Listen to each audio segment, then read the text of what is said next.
Welcome to GoldBoys Live, presented by Pickett Sports, Sleeper Picks, Packed House, Josh, Brian, Brad. We are all here reacting to last night. We'll look at MVPs, futures, maybe touch on Thanksgiving games, whatever NBA you guys like. Let's just get right into it. We'll give Brian the floor here. His team won. They pull that game out of the fire. The Chiefs just drop passes, fumbles, punts from the 39-yard line. That's about as good a clinic as you can have in pissing a football game away. But look, give the Eagles credit. They win. They win in Kansas City. What you got here, Brian?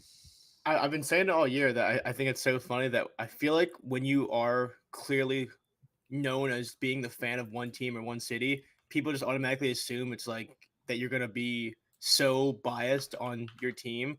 This team has not looked great at times. I mean, Brian Johnson, now that Canada's fired, he is the worst offensive coordinator I can think of in football. He is making this offense – he almost makes the offense work way harder than you ever think they would have to. And it's so rough to watch, but I've been saying all year that at the end of the day, they're winning the games they have to win. Like, even if it's not ugly, I mean, you can't deny that they're beating good teams and they're making plays when they have to. I would have been intrigued to see if MVS called that, how the offense would have looked in a 2-minute drill to try to get back into it, but didn't really have to happen. So it's hard to be upset when you're 9-1, but man, they need to figure that out. I mean, how many bubble screens can go for -3 yards before someone has to make a change?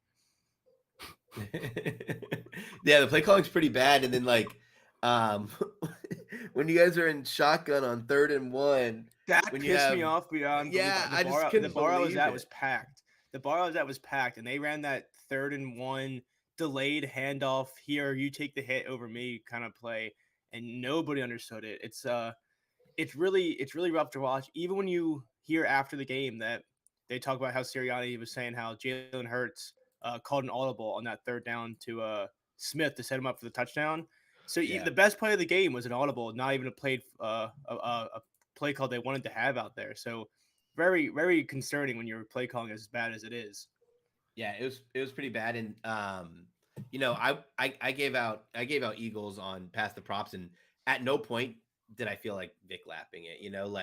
I don't think I made a good bet. After watching the game, obviously my team won, my bet hit, but I thought that the Eagles were gifted a win. The Chiefs just kind of donated it to them. It's one of those things where if you watch the shows with me and Nick Larson and Ryan Props on 5 p.m., people in the chat were asking if you had to take a side, which side would you take?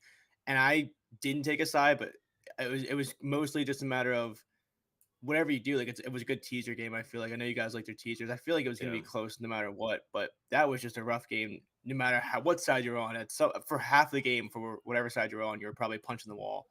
Yeah. Can you guys explain the punt to me? I mean, it's 4th and 4. You're at the +39. You have the best quarterback in the league, maybe the best quarterback of all time. He could run. You have Kelsey. I know the receivers are dropping everything. It was 4th and 4 too. It's not. It wasn't 4th and 7. It wasn't 4th and 8. If you're a Philly fan, if you're a Philly player, if you're a Philly coach, if you bet on the Eagles, you're dying for that punt team to come out. Please punt me the ball. Please, you don't want to see Mahomes out there. At least try to draw him off sides. He can scramble. He can do anything. That was the gift. And then it bounces in the end zone. You get 19 yards out of it. I thought that was bad. And there was just so many plays. The Kelsey fumble, I think, gets forgotten because of all the drops. And then there was a play 17-7. I was on the air, and I was like, let's mark this in case Philly comes back.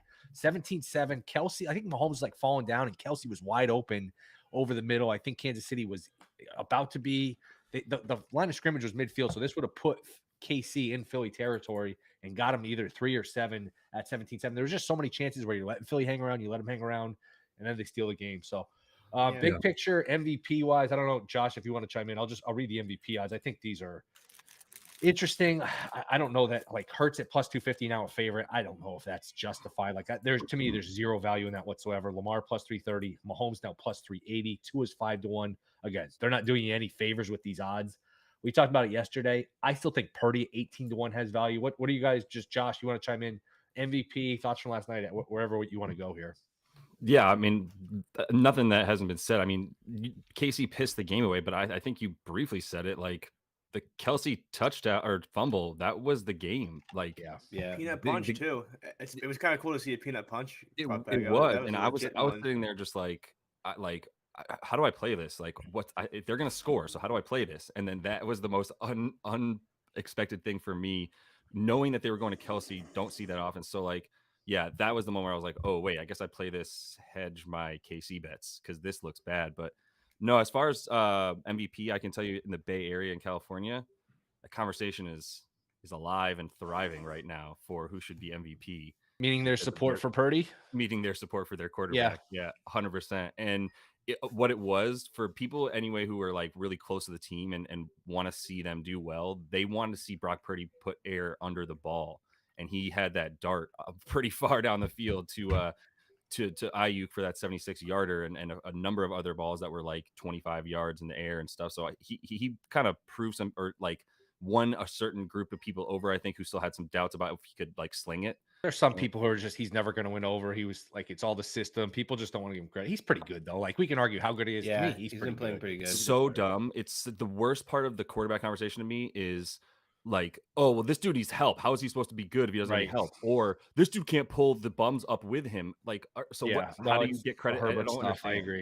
I agree. In media and NFL and any real sport, if you're a quarterback, you somehow need to be good. But if your team is good, you also suck. And if your team sucks, you can't be. It's so weird. Like no matter what happens or what the situation is, it wasn't always like this. This is a newer thing. I think this started sort of with the NBA with like all LeBron, like the super teams, and LeBron has help, so he can. It's very tiresome. I agree. But it's also the same thing where it's not even a knock on Patrick Mahomes, who's pretty like accepted to be that guy in the league. But for years, it's always been like, oh, Patrick Mahomes makes the team. Like it doesn't matter. You could put a third, like you could put a high school team out there, and he's going to make the team great. And then now it's like, well, you can't blame Mahomes. They might have gone too far with that. That's a good point. They might have gone too far. Where hey, we have Mahomes, we have Kelsey, we actually have a good defense now.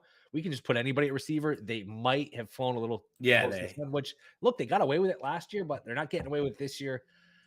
I don't know. Do you guys think Kansas City, hey, they're fine, they could easily still win a Super Bowl, or like, boy, this is alarming? I don't know that this team is actually going to win with these receivers. I think with Pacheco and Mahomes, they can win a Super Bowl. They still have Kelsey. It's not about them being good every single game. It's them getting together at the right time. Like these wide receivers stepping up at the right time. Like that's what Super Bowl runs are nowadays. You just need like some really special players on offense that can push you through kind of like your adversity. Like their offensive line's still good too. Their defense is still good. Yeah. I'm glad you brought that up too, Brad, because I know everyone gets the love to Kelsey and Mahomes and this and that. Isaiah Pacheco is so good, and he's such a big part of that team. There was times where they couldn't move the ball at all, and you just see a little pitch play to Pacheco, and he's running like 40 high knees, and he's like down the field in 20 yards. Yeah. Like it's like he moves the ball so well. I think we saw that last night that you talk about these two offenses.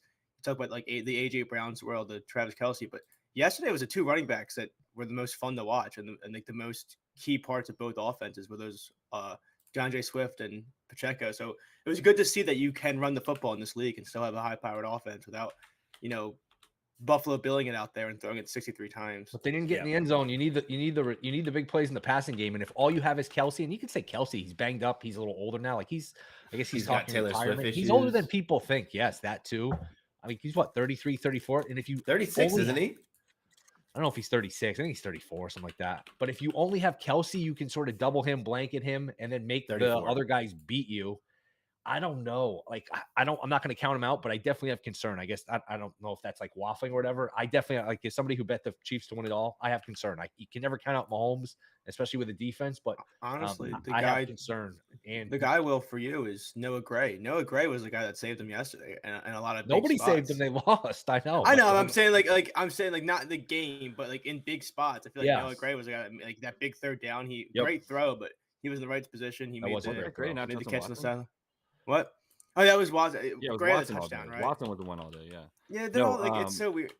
It's fine. But I was gonna say, like, the thing is, what was proven to me too is like, I'm not as worried about what you're talking about, Will, with them not being able to get the big play against anybody in the AFC. I think their defense is good enough, and their offense can move the ball enough against the AFC. Maybe we'll see against the Ravens, but everybody else, I don't really have that fear. I think the Eagles, maybe the Niners, but the Eagles, like, there was a good point that was made. Like, you have to not necessarily be perfect against the Eagles, but what you're fighting against is like a guaranteed like 4th down or 2 in the game, right? To extend a drive, plus like a push touchdown. So if you're already looking at that as your guarantee, like your margins for error are really now diminished. I think like KC might be able to overcome that, but like the Eagles, playing this like let's just call it like this badly compared to what they probably could be at times, and still pulling out these games, right, kind of tells me something. And for all the drops, as long as if KC just had one more catch, we're sitting here saying, "Oh, what a good win by KC! They're the best team. They're going to be the 1 seed. You got to go to Arrowhead." That's interesting. These 1 seed markets: Chiefs plus 110 to be the 1 seed in the AFC. Ravens 2-1. Who knows? Andrews now it seems like he could come back at some point. There's question marks on everyone. It's great. Yes. Dolphins plus 370 to get the 1 seed. Jags plus 550. I wouldn't bet that. I think those are the realistic contenders. Although Cleveland 13-1 is not that far out of it. But who knows with their quarterback. And then Philly in the NFC is now minus 250. That was a huge win last night to be the 1 seed. And the 1 seed, there's only one bye now, and you get 2 home games to go to the Super Bowl. That's huge. Lions plus 250, 49ers plus 550. 49ers and Eagles play here in a couple weeks. Is there a bet to be made? Any of those? Man, I feel like I would have to dissect the schedules a little bit more. Yeah, because the only schedule I know is I still think Detroit. I still think Detroit at plus 250. I know they're not good on defense, but their schedule is so easy. For the Philly still has Buffalo, Dallas, San Francisco. Now we talked about this tough schedule, how brutal it is. Well, you checked off Kansas City, you checked off and you checked off Dallas. You could have lost either one, but guess what? You didn't. So they're through 2/5 of that tough schedule. But I don't know. Maybe you lose a couple games here coming up, and I don't know who steals it. The 49ers and it does. It's definitely helpful when you get the 2 wins early, because obviously you don't want to split these like 4 hard games, but knowing that's like the worst case scenario is always a nice place to be. Yeah. Yep. Totally agree. Best regular season record. The Lions are now plus 550. So that's in both conferences, where the other bets, you can bet it either way. So you can bet, hey, who's going to have the best record overall? And then you risk the dead heat. I guess at this point in the AFC, who's going to be the one that leapfrogs either the Eagles, Lions, or Niners? Easier for the Ravens. That's fair. The way that their but division losing Mark Andrews is not all that easy. That's fair. And they still play the Chiefs, right? I think they do. The Ravens do? I thought they did. Yeah, the worst record is now minus 120 for the Panthers. It's gonna sting for me. And then the Ravens for the best record is 18-1. I'm sorry, the Ravens play the 49ers. I knew they had a tough game on the road. They were at the 49ers. That's on Christmas. That's a hell of a game. That's a good game. Fucking jury duty on Christmas. That's not even legal, is it? Is that legal? I don't think that's legal. I have to call every day up to the 26th. Oh, maybe you should just commit a crime and then you'll have to. You should commit a crime.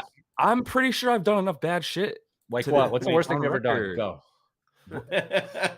So back to he bet on the Broncos. I don't know. Is that?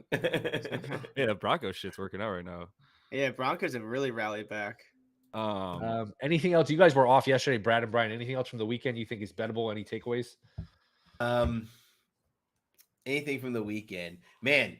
Shout out to Dallas. I mean, shout out to the Lions, man. Like, I teased the shit out of them, and they held it strong. Like, I could not. And we needed the 2 at the end, which is never easy. That's insane. That on that tease, you needed that fucking kick through the back of the end. No, we just needed the 2-pointer. Yeah. Oh god. Yeah, we got 2 2-pointers. God, I can't believe I gave out 2 different teasers with Lions in them, and I was like, wow, people are gonna think I'm an idiot. Sure. Oof, that was a tough one. Yeah, it was. I guess my takeaway from the weekend, I don't know. I'm looking at the market now. Like, I guess my takeaway from the weekend is the Steelers really sold the bag. I think the Steelers, we talked about like how this like, not saying they're a good team, but we talked about how they keep somehow winning these games. And this was, like I said earlier before this the week started, that their chances to make the playoffs are like 79% to 48% with the win here. They had a very winnable game, and you saw with Matt Canada getting fired, but they will never have a better chance than before this week to have a run at the playoffs or the division with how bad Buffalo has been. And Kenny Pickett threw for 6 yards? Like, they just looked awful. 6.5 yards passing. Yeah. Yeah, and they had no. It was a typical Steelers game. It was shaping up to be a typical Steelers game because they had no business winning it. And then they're sitting there 10-10. They have the ball at like midfield. They just couldn't get the 15-20 yards to get in field goal position. So, yeah, Canada's out. That's good. We should probably mention that. What do you guys want to do? You guys want to do NBA? I'm going to be off tomorrow, so if you guys want to talk Thanksgiving football, Thanksgiving NFL games, whatever direction, what do you guys want to do here? I'll be down to keep it in NFL for a minute if you guys have stuff. Keep it in NFL. Big spreads here. Just we do have a Black Friday game with the Dolphins and the Jets. Wilson's going to be benched. It's going to be Boyle. I don't know what that means. He couldn't be worse, but I don't know how much better he's going to be. He's a guy who at UConn in college had a season where he had 1 touchdown in 13 years. And Zach Wilson's going to give him hell, right? He sucks. Isn't that the wasn't that the quote that Now he's got to give him hell, right? Yes. Zach Wilson for being the starter. Sure. So a lot of big spreads. Detroit -7.5 against the Packers. Cowboys -11 against the Commanders. Seahawks and 49ers. 49ers are -6.5. Dolphins are -10. I don't know if I mentioned this yesterday on this show or another show, but you guys can just, Brad, whichever direction you want to go. I guess we'll just start Packers Lions. We'll go around the horn. Initial leans or thoughts. I know that I want the Lions to win, but I just feel like the Packers are going to cover the 7.5. Maybe I'd take like, It's in teaser range for Detroit. It is in teaser range. It's in teaser range for both of them, I think. But I just don't know how I'd want to tease it. I'm pass on me. I lean the 7.5 for, excuse me. Bless you. He just blessed himself. He beat us too. I was gonna say. I wasn't even gonna say. I do lean Packers plus 7.5. I think Lions win, so I think both are good teasers. Yeah, that's gonna be a tough game because the Packers really haven't looked super strong. I feel like even we talk about selling games. I mean, how many times did the Chargers shoot themselves in the foot, ankle, knee, shoulder? Like, I think 7.5. Okay, though, they've won a couple in a row. They're right there for the playoffs in that NFC. It's not. I mean, they're not that far out. I don't know. I don't like laying points with a bad defense. Here's the thing, though. Detroit always plays so hard on Thanksgiving. That crowd is into it, even when they have bad teams. Nuts. They finally have a good team. Yeah, I agree. I remember they played on Thursday night, 6 weeks ago or something. Detroit killed them. So yeah, a lot of pressure on Jordan Love too. Like that defensive line in Detroit is pretty nice. It does seem like stinks, but it does seem like Sharps were happy to take the Lions at less than a touchdown until it got up to 7.5 because it opened at 4. 7.5 is always just a little bit annoying. Yeah, when you're trying to bet in these games, you don't like. I wish. I wish I would have seen it that badly, but like the Jared Goff at home to play badly twice. That was a pretty bad game. With some he played mistakes. Awful. So, I wouldn't even say bad is an understatement. Right. That first half, I was thinking to myself, "Holy shit!" That he could have had like 3 or 4 picks in the first half. Yeah, and then that one pick six was dropped. It was bad. It was really bad. So. Yeah, I don't want that number above 7. If anything, I would tease the Lions down. The one I do have strong feelings about is the Commanders Cowboys. What are your I was under the impression that people would be tempered by the notion that Dak is awful on Thanksgiving and maybe find some actual like value in that notion that he's 1-5 against the spread on Thanksgiving. But I remember because I had them last year. They got backdoored late by the Giants. They killed the Giants though, and Giants got a backdoor cover. Yep. I don't know. Yeah. I don't know. I didn't realize that he's 1-5 against the spread. So you would take the 11 there? I mean, I definitely didn't hit it at 6. I was kind of like, if this gets above 10, I should probably hit it. So yeah, I think I'm going to now. That's what I told myself. 11. It's a lot of points, but Dallas. Here's the other thing though. Dallas kills these bad teams. Like you can't make them numbers. Yeah, that's what Sam Howell's a baller. Best. Sam Howell is fun to watch, though. I give him that much. Yeah, he was a baller until last week. Yeah, that was smacked around last week. Plus, they can't protect the quarterback in Dallas with their pass rush. I don't know. I think I'd lay it. I don't. 11. It looks inflated, but I don't know. Don't you feel like you're just going to turn that game on? If you miss the first quarter, it's going to be already 10-0 or 14-3 or something. And then you're like, oh man, do I really like this ticket? I feel like that's a good live bet spot where maybe because I would trust Sam Howell in this offense to get that bullshit 2-minute drill down 21 to cover a live spread type of thing. Their offense is good enough to do something like that. Yeah, I'm glad you brought that game up because after a down week, I really wanted to bet on CeeDee Lamb, and I checked his line. It was 96.5, and I was like, all right, dude, we're doing this. We're giving out lines for 96.5 as an actual line, not some weird bet him for 100+. That's just his line. So I really wanted to back him, but that is just a crazy inflated line. Wow. Yeah. Anything in the other games? Seattle, San Francisco. That looks a little high. I don't know. With Geno Smith hurt, who knows if he's going to play? Walker's hurt. I have some under season long stuff for Walker, so I'm hoping his ass ends up on the IR to be honest. But I don't know if that's going to happen. That's just a lot of points to get to. I don't know how many Seattle's going to score. I will add an extra bet, not with this game, but Seattle is plus 230 to miss the playoffs. Now you're going to say who's taking their spot? That I have no idea. Their next 4 games: 49ers. Cowboys 49ers at the Cowboys, 49ers again, and then the Eagles. I mean, who are they winning in that stretch? So They are what 6-4 now. They could really be looking up in a month and be 6-8, and then you're sitting on a good bet. So I like them to miss the playoffs plus 225. There's a plus 230 out there. What do you guys think about that? Or any other thoughts in this game? I like that. That is a brutal stretch of games, especially you're getting a team like the Niners that they missed their skid. Like it's not like they're getting the Niners when they were kind of sputtering a little bit a few weeks ago. They're getting the Niners that look way back. So I feel like that's going to be a really rough stretch for them. Yeah, even if they go 1-3, I think you have a good bet.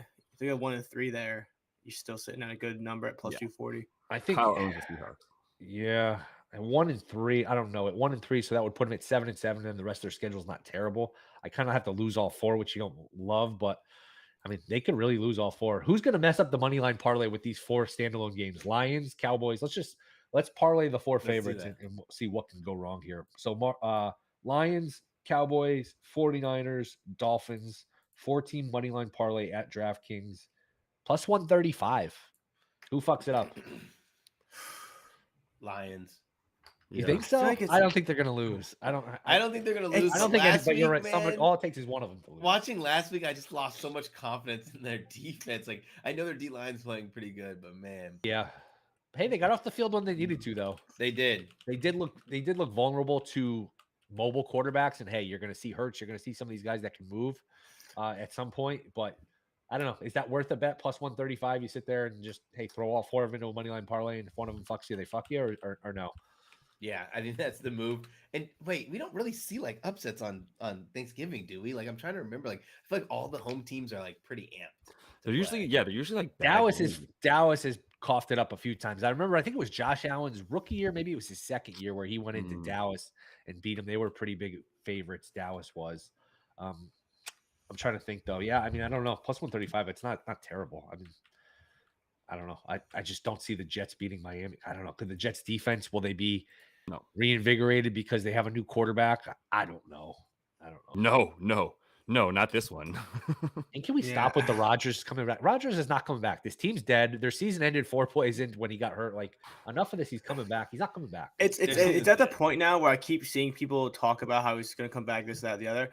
We're at this point in the season, it would make sense if they were like 500 or like somehow, managed to stay afloat a little bit. It's like, oh wait, maybe he could. But at what point is a medical staff saying like, hey, this guy we just made this big trade for, let's throw him out there at 38 years old or behind a shitty line too. Like, it makes no sense. Like, why would you not take the full recovery time? Like, there's no reason to rush back. The only person saying that he's coming back is him. Yeah.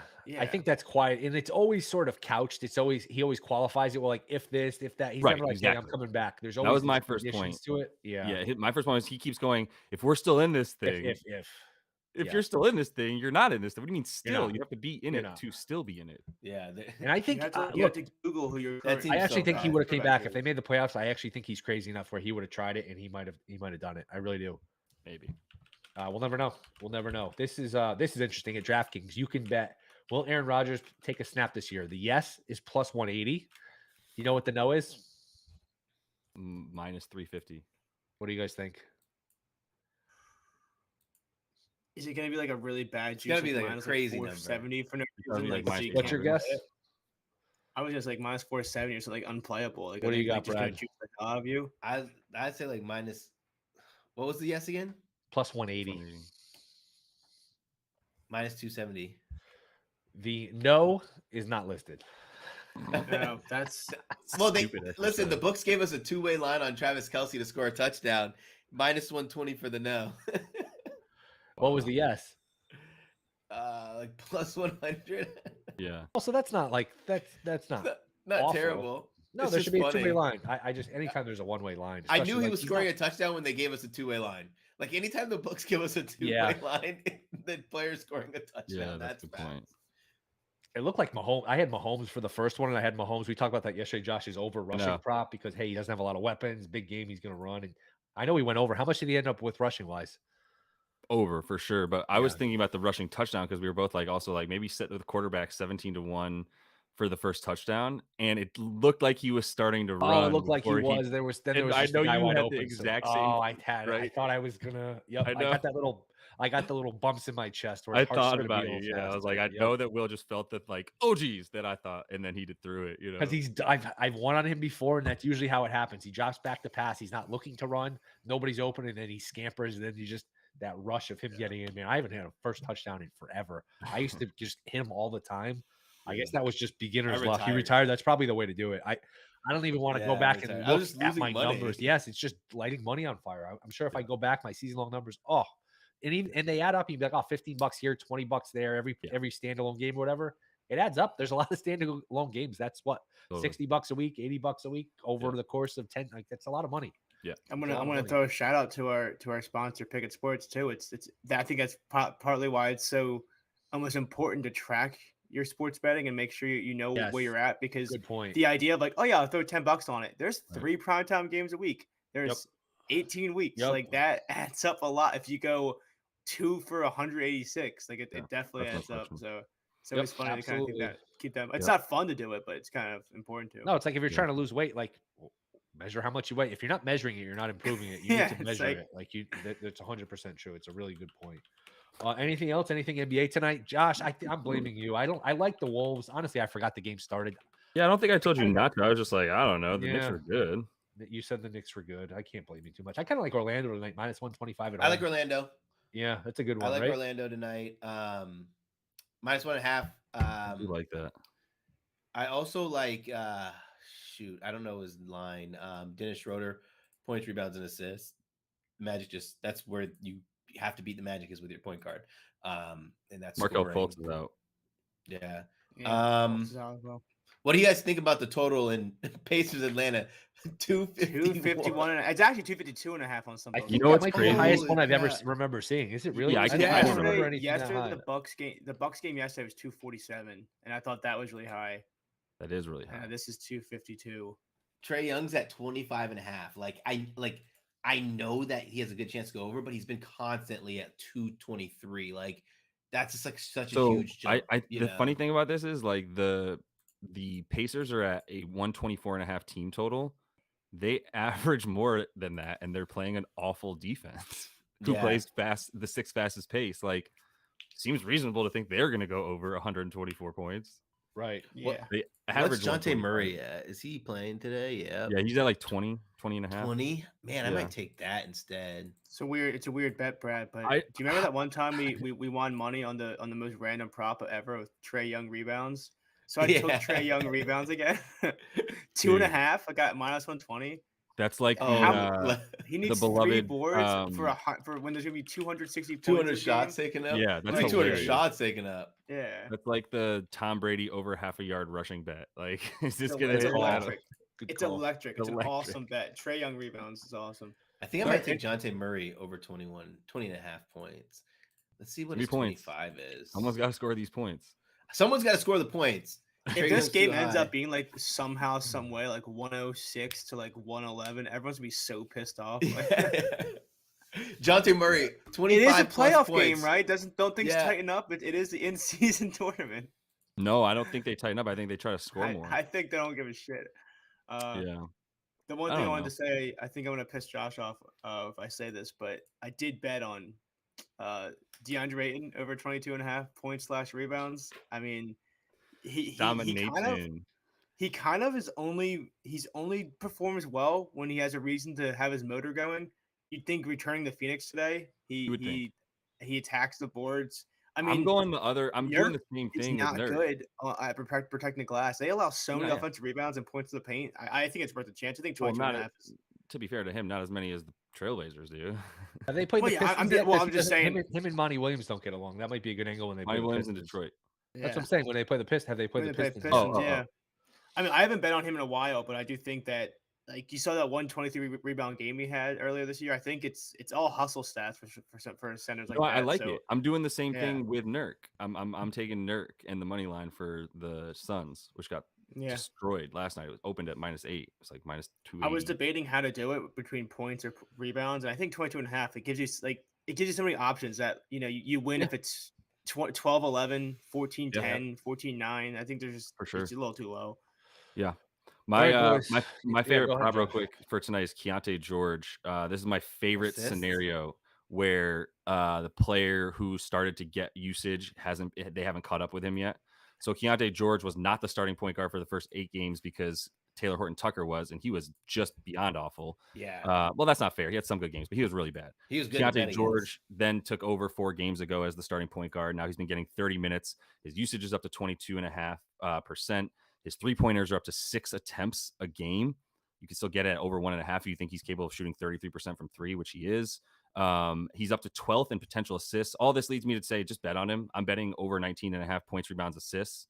I am going to take the over 1.5 threes for him too. They're playing the Lake Show. Should be a pretty high scoring game. Lakers are going to score. Would you take 10 points. points? Yeah, I would. It's minus 105. Yeah, I would. I mean, that's He's the only hit 2 out of the last 3.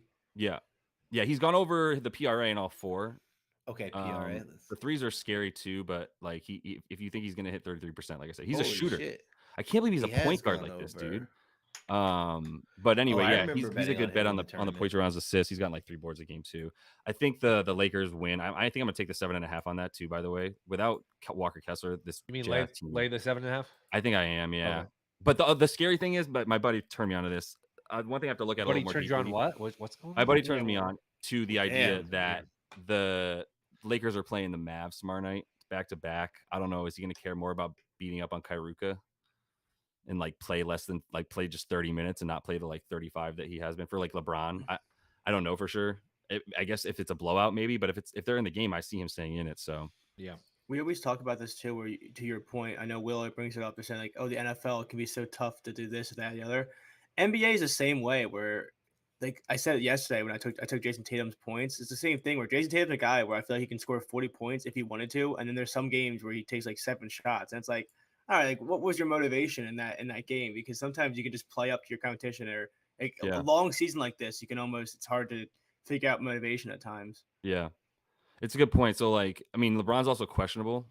He's always questionable, but like this one might be real because they're playing the Mavs tomorrow. I'm trying to use that. I would just wait on the Lakers to see if LeBron's playing. If he's in, I think it's a good bet. Yeah. All right, boys, we got to run. We all have stuff to do. You always hear about these teams on short rest and short prep. You never know what it means until like you actually live it. Now I like all these podcasts I usually do on Thursday are all bumped up to like Tuesday and Wednesday. So I'm cramming as much as you know what I'm talking about, right, Brad? Yeah. Trying to jam five days of work. Will needs a load management. Like he's gonna have to call out for one of them. I know. He's gonna have so many apologies for Kawhi Leonard and the Clippers. No, fuck that. Absolutely not. Absolutely not. Plus, I'm on VSiN 3 hours. Like I'm filling in VSiN 3 hours last night, tonight. I gotta know about all these college basketball teams. It's almost like we have to work and do. It's almost like we have to work. Annoying. It's almost like we have to work. Yeah. All right, boys. Fun show. I am off tomorrow. You guys are on tomorrow, so noon Eastern tomorrow for you guys. I think we're up in the air on Friday, so you guys will be there tomorrow. Happy Thanksgiving for those of you who I don't talk to until then. Okay. Appreciate you guys. Pick it, sleeper. See you guys tomorrow.